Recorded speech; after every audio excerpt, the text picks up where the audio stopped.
So I'm going to do kind of a long reach around of why doing all three of those is extremely valuable to helping with metabolic flexibility. That's going to kind of be our term and topic of discussion today. Understanding metabolic flexibility and the benefits of it is what's going to allow. This is one of my favorite things to say when it comes to different approaches to how it's going to help you be healthier. It helps your body work more efficiently.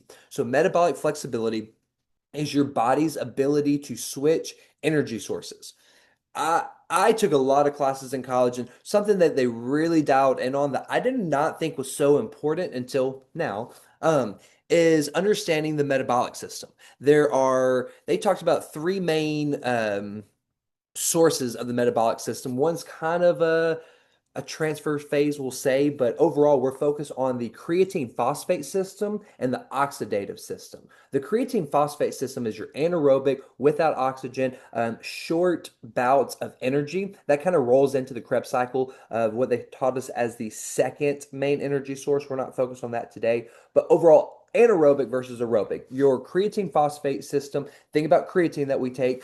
Your body uses ATP for energy. It uses creatine phosphate to convert it to ATP to be readily available to your muscles, to your body. If you're going on sprints, if you're running down a football field as fast as you can, you're only going to be able to go all out intensity for about 10 seconds.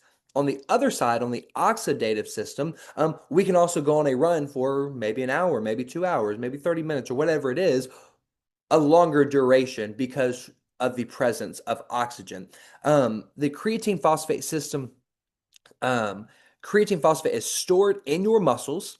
So your muscles are helping to produce that energy. It's instant, it's high intensity, and it's without oxygen. It burns more carbs during activity. Great. Carbs or fat being burned. I'm not somebody that thinks we have to only focus on burning fat. We're also burning carbs as well for energy. And then the fat does help you to recover. The oxidative system is known to burn more fat during activity. Remember, this is a concept, I'm a little snitpick, not that important, but a concept that I feel like is very misunderstood. When your body is burning fat, it is not always burning stored fat. It's burning available fat. So sometimes it's the dietary fats that we're consuming with most meals. And then sometimes it's burning that stored fat. It's kind of whatever's available at that moment. If you have carbohydrates available, it's going towards those carbohydrates first. There's certain energy systems that will lean more towards carbs, lean more towards fat at different times. But those are the two main energy systems, and it's very important to know basically the high intensity versus that lower intensity. Your body switching gears. This is what we're looking at when we're talking about metabolic flexibility. Are you able to run after somebody if you need to? Let's say a kid is running to the street. Are you able to get to them quick if they're down the street? Are you able to, I don't know, run from the police for a 30-minute police chase while your heart rate's up and you're trying to get away? I'm trying to think of a good real life example of why we might need to be running for a long duration. But we need to be able to do both at different points in our lives. But this group is about fat burning and muscle building and how they can affect both of those. So we're talking about energy systems. We talk a lot about calories. The world talks a lot about calories. We talk a lot about hormones and how hormones of your endocrine system affects your body's ability to burn fat or store muscle. Now we're talking about your metabolic system, specifically metabolic flexibility. Why this is important. Just a list of things that we want to be mindful of when the different type of trainings will make a difference in our lives. And we think about different types of training, like I said, HIIT, the different variations of classes. There's high intensity intervals. There's low intensity intervals. There's low intensity steady state. Sometimes there's high intensity steady state. So there's all sorts of variations with your workouts. All of them are important. Focusing on sprints, focusing on HIIT, focusing on walking, all have their different values coming to the table. We need to get a good balance of all of these, and I will talk a little bit more after how we can apply this information to maximize what we're after. But this is important because one, it helps to avoid the mid-afternoon crash. If any of us are energized during the day, are able to do what we need to do. And towards the ending of the day, that 3 to 5 o'clock period, we just get exhausted. We get this wave of exhaustion. It's a crash. Our metabolic system, our energy system is beat. We've pushed it, we've worked it. It is exhausted. Um, Often your body uses a majority of the carbohydrates leaving leaving for fat to burn, especially if you've been active. So basically, we're all going to consume some carbohydrates. We're going to more than likely burn the majority of these by that mid-afternoon crash. We need to make sure our body can tap in to fat as an energy source efficiently. So if we're burning all of our carbs because they're readily available, we're only consuming so many. I want to be mindful of our carbs. We've been kind of talking about that. They are good. We don't want to overdo it. When we use those carbs, some people just have a crash. Their caffeine is out, they just crash. I want to make sure your metabolic system is able and capable of easily switching over to that fat burning energy source, fat as fuel. Second, we're training your metabolism to switch to fat burning mode. When you're flexible, your body wants to burn fat. When you're healthy, when you're active, when your metabolic system is functioning efficiently, your body does not want to hold on to extra stored fat. It needs consistent nutrients and it needs to know that it's being fed. These are very important factors. When you're consistently active, your body wants to be consistently active. It doesn't need to store that extra body fat. If you're getting enough nutrients, if you're very active and you're not getting enough nutrients, it will store everything that it can get. We've talked about that a lot. It comes from your metabolism. That's what's doing it. So we need to be able to switch to that fat burning mode, feed it consistent nutrients. When you overeat carbohydrates, you minimize this effect. At the very beginning, we came up with that formula to help us with the amount of protein that we're getting. I encouraged us on a higher ratio of fat and a lower ratio of carbohydrates. Some people have kind of told me that you notice a positive difference when you have more carbohydrates and a little bit lower fat. Okay, cool. Totally fine. We want a balance of the two. Let's see. Yes, I'm going to talk more about that here in a little bit too. Um, when you overeat carbohydrates, when you're over consuming them and they're blowing your ratios all out of whack, you're more than likely going to have a crash and you're having a harder time switching energy systems. You're not very flexible as far as your metabolism goes. Number three, improves insulin sensitivity. This is a big one. This is a lot that has to do with your hormones. But insulin and blood sugar levels, I kind of get those mixed up a little bit, so I'm going to try to be very careful with my verbiage. We're looking at insulin sensitivity versus insulin resistance. Okay, we want to improve insulin sensitivity. We do not want to be insulin resistant. Insulin resistance causes your cells to stop responding to insulin, leaving high blood sugar levels, leading to more stored belly fat. This also leads to diabetes. I'm going to repeat that just so I made it extra clear. Insulin resistance causes your cells to stop responding to insulin. That's a hormone to help regulate your blood sugar levels, leaving high blood sugar levels, leading to more stored belly fat, which also leads to diabetes. This is something we want to be very mindful with. Yes, metabolic flexibility can make a big difference. My main point is overconsumption of carbohydrates. I'm talking like, think about, especially in my generation growing up in the 90s and 2000s, orange juice for breakfast with cereal with bread was considered a well-balanced breakfast. That's high amounts of carbohydrates in orange juice, high amounts of carbs in the cereal, and then high amounts in bread. This is terrible for us. Our My generation is very, very unhealthy, lazy, and just so much extra body fat that we don't know what to do with. We've overconsumed carbohydrates. We become insulin resistant.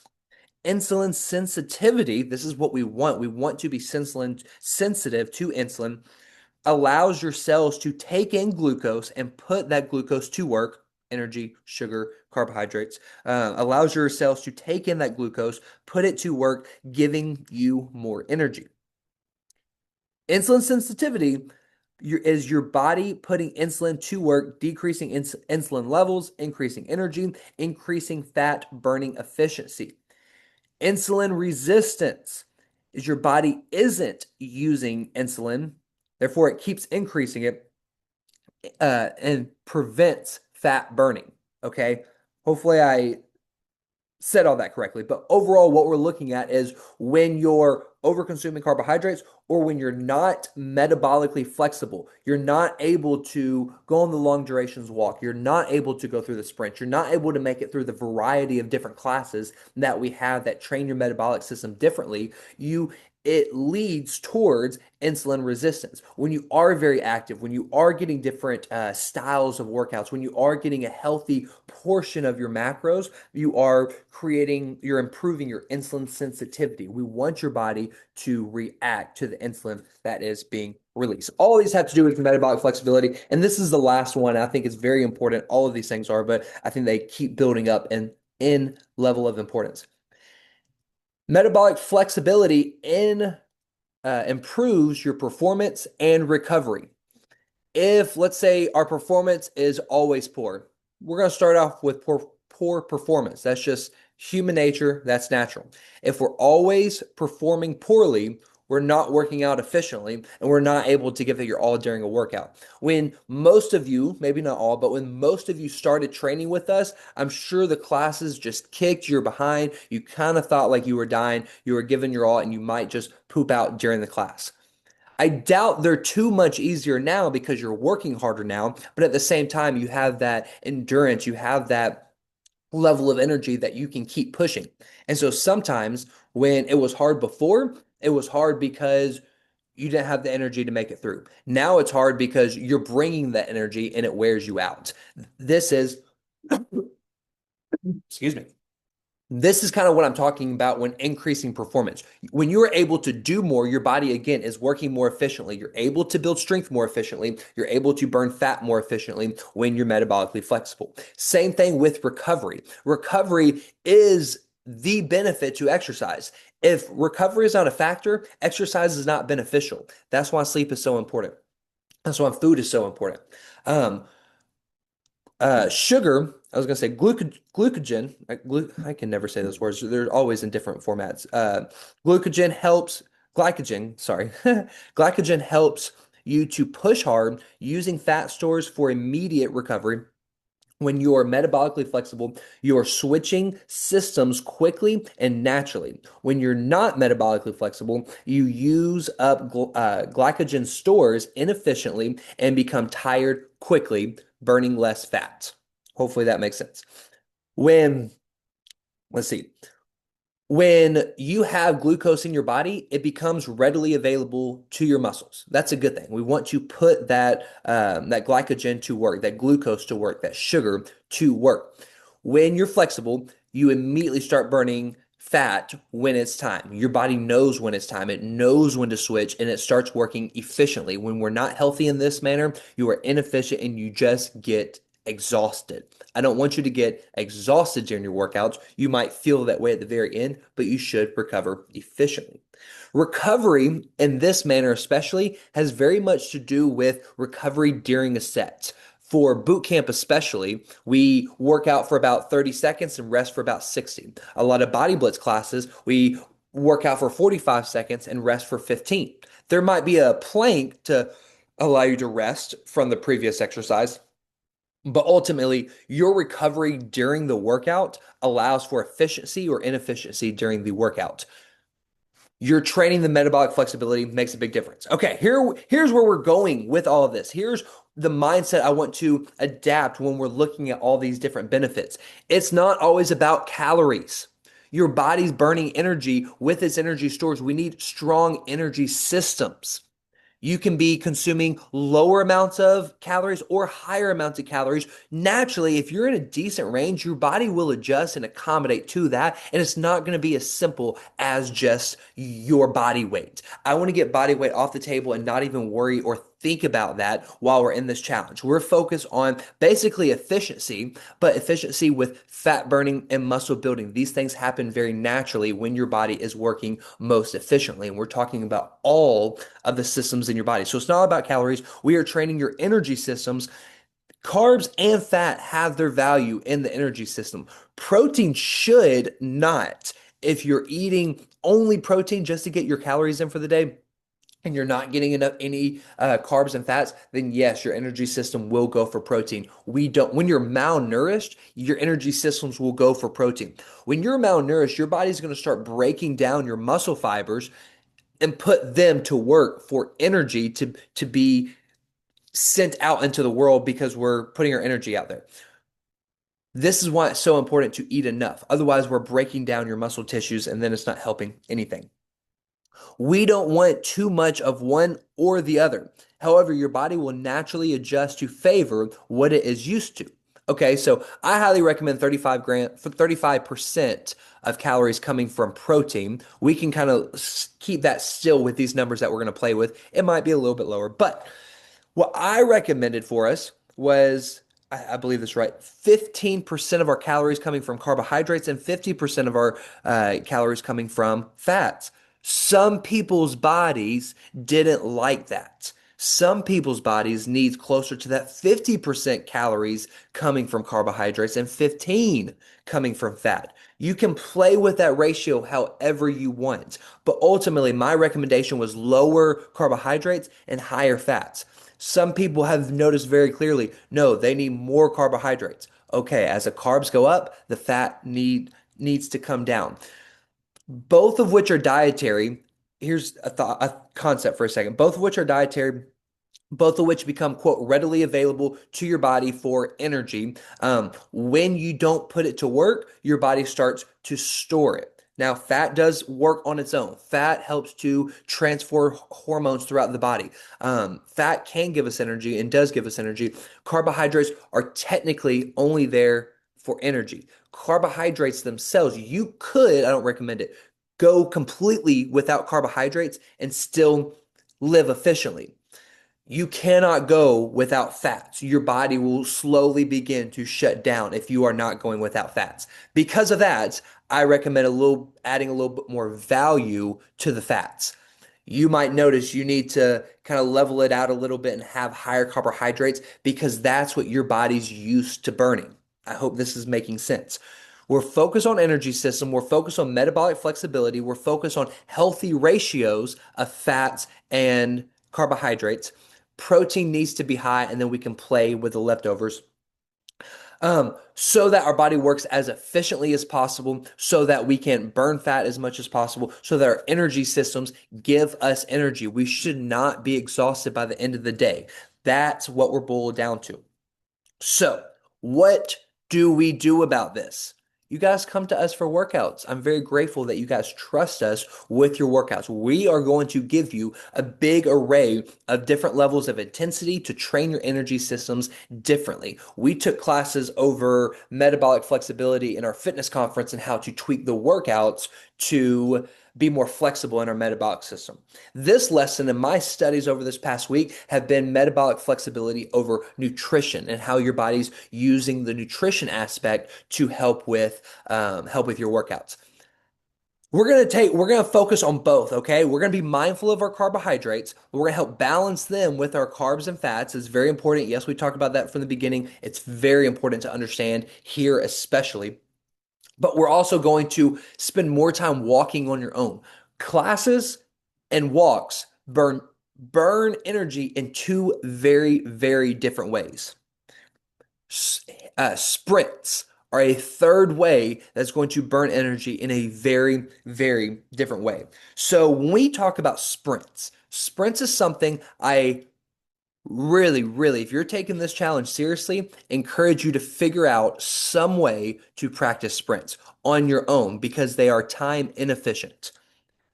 1 to 5 to 1 to 9 work rest ratio. So you work for 10 seconds, you rest for 50 to 90 seconds. That's what sprints look like. Time inefficient, okay? But They are extremely efficient for your muscle building, for your hormone production, and for your metabolic system. So, sprints again, 1 to 5 up to 1 to 9 work rest ratio. This can look like running, going to a track or a football field or a soccer field over at Cox Park and actually run down the field as fast as you are capable of. We do this in boot camp sometimes down Mulberry Street when there's no traffic. You can get on a bike. We have the assault bike up here. Maybe you have a bike at home, a stationary bike, an actual bike. I mean, all out intensity for 10 seconds. Give it your all and give plenty of time to rest. We can also do this with compound lifts, such as squat and press, power cleans, lunge and curl. Anything that is high intense that you can move fast. Yes, you need good form for squat and press, but in my opinion, it's relatively easy to keep good form. You can do this with weights. You don't need to be creative. It's about your energy system. It's about going 100%, 90 to 100% intensity for, what do we say? 5 to 10 seconds. Yeah, 5 to 10 seconds working on your creatine phosphate system, going 100% intensity and giving your body time to rest. Those sprints are going to train your energy system very differently than any of our classes will. No matter how creative we try to get with classes, sprints are going to do it differently. Walking is going to do it differently. So that's one of the reasons why we came up with the step challenge. It was kind of going hand in hand with our VIP challenge that's going on right now. We want more activity throughout the day. That's what we're getting at. I want you, yes, to come to classes consistently, but don't think that 2 or 3 or 4 classes a week is going to give you everything that you need to be as healthy as possible. Trust me, I help run the classes. I want to give you everything possible in these classes.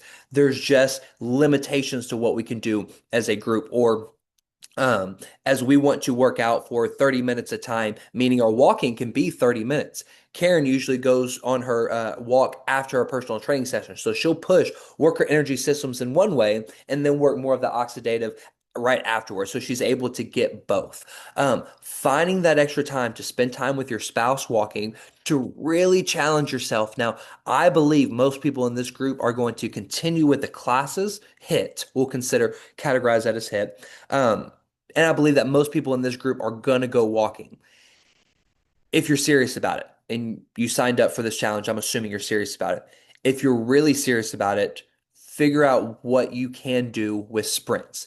Going to a football field or a hill and going 100% right off the bat might not be the best thing to do for your first time.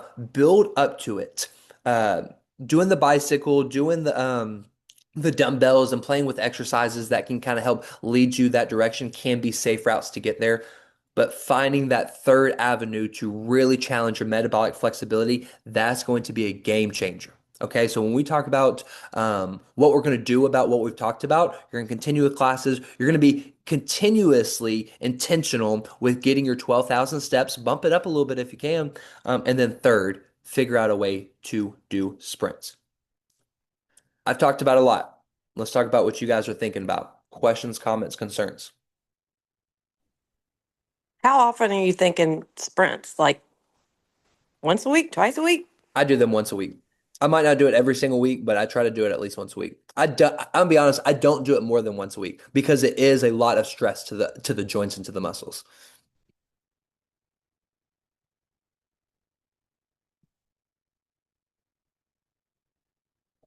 That was a good question. Somebody asked some more.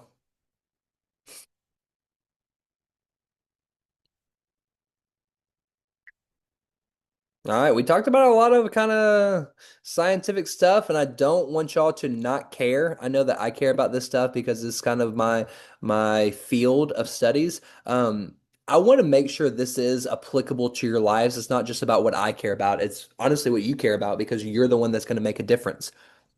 We talked about metabolic flexibility. We have a general idea that, oh, you need to be strong in these different categories. I want you to be able to apply it to your life.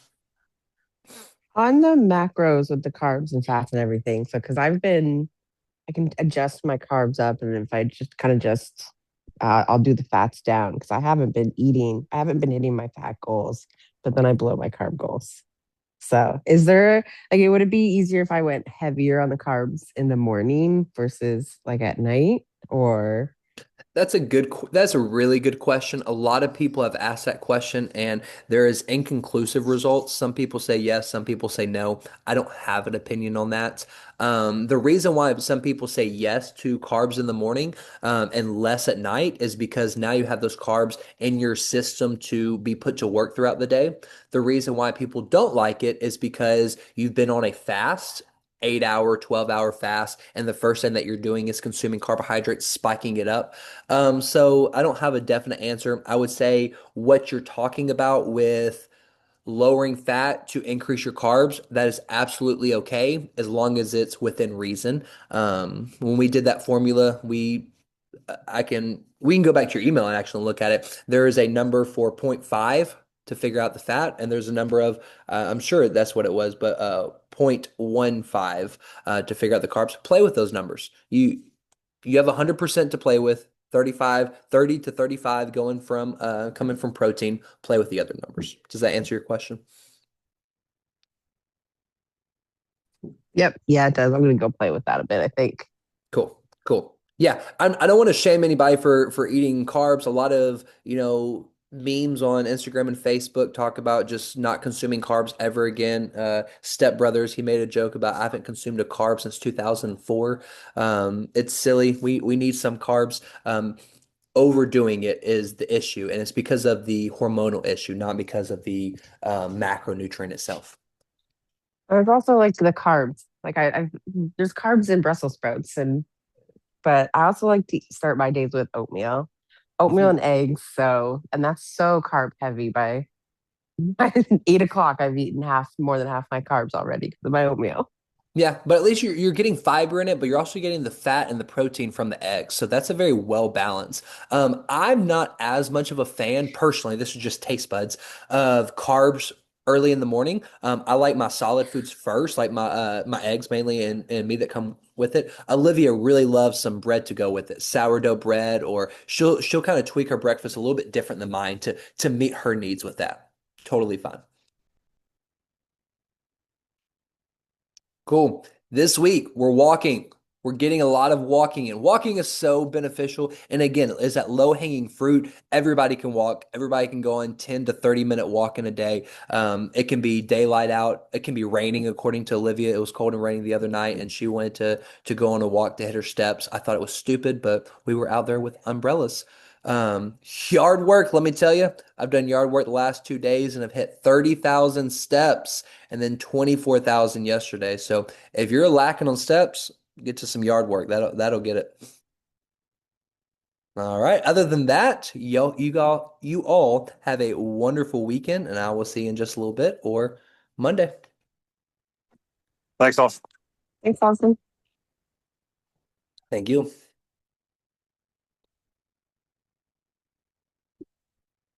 Good morning, everyone.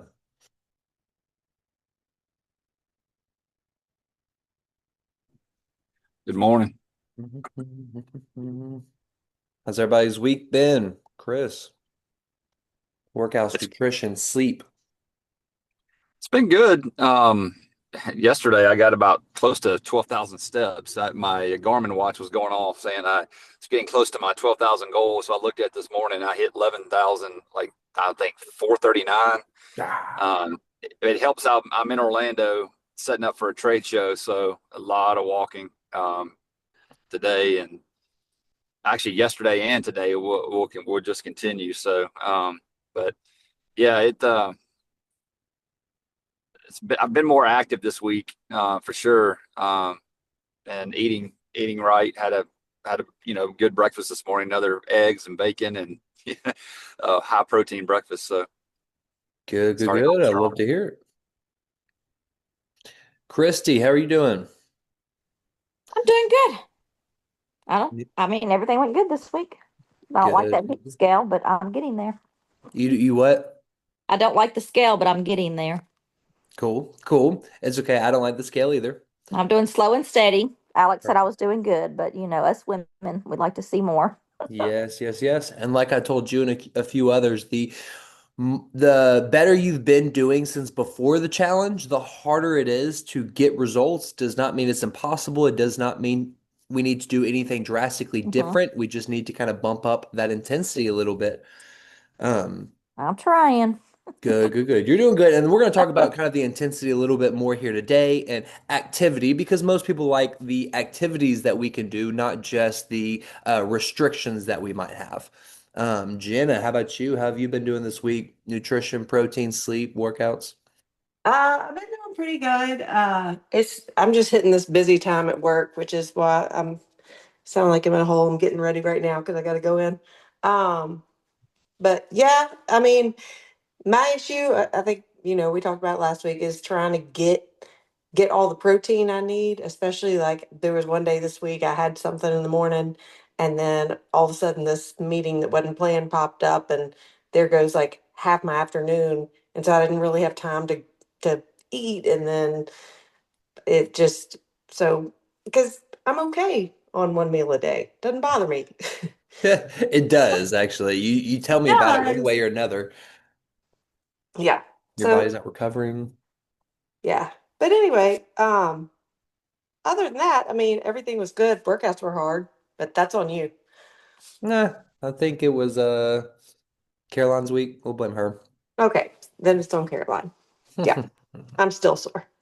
Good, good, good. Brianna, let's hear from you if you're available. How was this week with nutrition, eating enough protein, getting sleep, and all that good stuff? Good morning. Um, well, my sleep has improved, but I also got a new dog. So I don't know if I'm just being worn out, but my sleep score shot up, which has, I've actually felt it. Um, Workouts, I did injure myself a little bit. So I've actually scaled it back, but I've been walking a lot more because of the 12,000 steps challenge. So that's been really nice. Also, don't know if that's helping my sleep too. It may be. Mhm. Um, and then nutrition, overall, it's good. I've definitely had some days where I struggle. I guess I struggle to have a plan ready. But um, but my husband's very helpful because I get off really late. He'll have meals cooked for me. But sometimes we do have to like just grab something really fast. So we try to make the best decision. Cool. I love it. I love the planning, the emphasis on that. I had a coach tell me one time when you fail to plan, you plan to fail. And that's been the only way that I've been able to get any sort of good control with my nutrition. When people ask me, where can I go and pick up something healthy? I mean, it's very hard. There are options. Yes, any of us can pick out healthier options when we go out to eat. But ultimately, us planning ahead for meals, especially, is the game changer and how we get enough, we avoid more junk, and allow us to stick to a plan. What did you injure yourself with? What'd you hurt?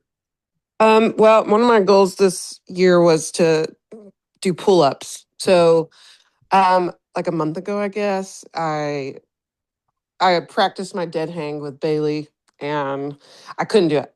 And then we took a break for like 2 weeks and then we tried it again and it hurt even worse. And Mm. then I started getting some paresthesia in my armpit of the left shoulder. And so we're just taking a break from that and Got working on like my rotator cuffs and yeah. got you, It got you. looks like it's going to take like maybe even up to 8 weeks to heal. So, I hate that. Okay, okay. Here's a cool thing about workouts though, we can always find other ways to yeah, bring that intensity, to bring that level of strength or whatever it is that we need. So I'm really right. sorry to hear that. Oh, yeah. It kills me. It will get better. You got Yeah. good coaches that will guide you through all the right strength and protective exercise. Yeah. Good. I love to hear that you're just intentional with the planning, intentional with trying to get the movement and the walking in. It makes a big difference. I can't see most of y'all's faces, but give me a thumbs up on the screen or raise hand if 12,000 steps is actually more challenging than you thought. Um, I was one of the ones that wanted to make it higher. People brought me down to more realistic expectations. I can get a lot of steps on my good days, but my bad days, it is very, very hard. All righty, Catherine, you're our last one. Maybe you can speak for you and Jared. Maybe it's just you. How has the last few weeks been? Eating enough protein, eating good food, planning ahead, movement, workout, sleep, all that good stuff. Yeah, Jared's actually sleeping. Okay, So he's working on that right now. good. No, we have some guests here and we're up late, but I'm up with the 9-year-old running around this morning. So but it's been good. I mean, sleep for me is always really good. Sleep for Jared is improving. He's been going to bed earlier and he's been feeling more rested. So I, for one, am very thankful for that too. Eating has been going well. I haven't been tracking or sending anything in this week. I've been so busy, but I have been eating pretty good. Like you said, breathe, the fail to plan, the planning and everything. We find that when we have a plan set in place, when we've done a little bit of meal prep, I've been doing kind of like buffet meal prep. Like I'll make a whole bunch of ingredients and then I can go to the fridge during the day when I'm at work and like pick a little potatoes or a little chicken, a little green beans and put together a meal. So I've been finding that works instead of doing full meal preps. And I've also got Jared to do some meditation, which I love. So it's been a good few weeks, I would say. And we got some challenges now that we have visitors because you have to take them for Memphis barbecue. You have to take them for, all the good fun stuff and birthdays. And there's some challenging weeks ahead. Yes, yes, yes. Um, Great. I love to hear that. And then Carol, I'll ask about you in just a second. Yeah, meal prep is a big deal. How you do it can change person to person. There's no right or wrong way to do it. Like you said, it might not be actual meals and more so just pieces of the meals that you can get to when you're ready there. Dang it, I was gonna say something that I thought was gonna be useful and helpful, but it just slipped my mind. Oh, when you're not eating perfect, don't be too hard on yourself. Just try to not punish yourself for it ever. I don't think that's efficient mindset or viewpoint of it. But try to quote make up for it. Get some extra movement in, especially right afterwards. Push the workouts a little bit more. Dial back the carbohydrates from other meals a little bit more to help kind of balance things out. If we're not eating perfect with birthdays and guests coming in town, I don't want anybody to ever have a bad relationship with food. So I want to make sure that we can, like we kind of talked about last week, find ways to cheat, maybe in healthier ways, but also be mindful of getting enough protein, fats, or fibers with your extra sweets and getting walks in afterwards. I think that makes a big difference.